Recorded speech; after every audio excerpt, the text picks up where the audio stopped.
Inaprubahan na po ng House Committee on Ways and Means ang panukalang naglalayong itaas ang income tax exemption ceiling. Sa ilalim nga po ng nasabing panukala, itataas po ang annual tax-free income sa 350,000 piso o 350,000 pesos. Mula po yan sa kasalukuyang 250,000 pesos, gaya nga ng panawagan ng Pangulong Bongbong Marcos Jr. sa kanyang pinakahuling SONA.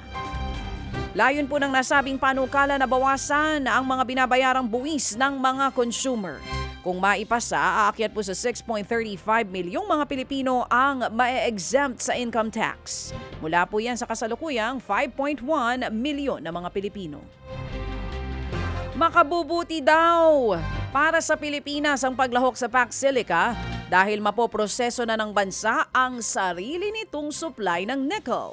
Ayon po yan kay Philippine Ambassador to the US, Jose Manuel Romualdez.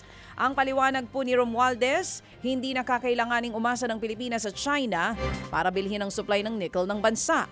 Mabuti ito dahil China na ang anyay nagdidikta ng presyo at tila may monopolya sa ating supply ng nickel. Kung Pilipinas na daw pong magpoproseso nito, posibleng makakuha ang bansa ng mas magandang presyo para rito kung bibili man ng ibang bansa. Base po sa datos ng Climate Rights International and Empower, higit 70% ng nickel ore shipment ng Pilipinas mula po taong 2020 hanggang 2024 ay napupunta sa bansang China. Kaya lang hindi pa nasasagot ng BCDA paano po yung toxic waste dun sa mineral processing.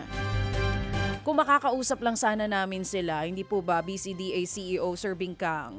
Kung may papaliwanag lang po ng maayos, ano? Samantala, sa iba pang balita, sumadsad po ang halaga ng Foreign Direct Investment o FDI na nakapasok po sa bansa sa pinakamababang level sa loob po ng higit isang dekada.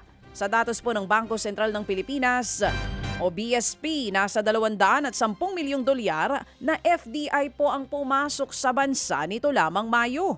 Mas mababa po ito ng halos 64% kumpara noong May 2025.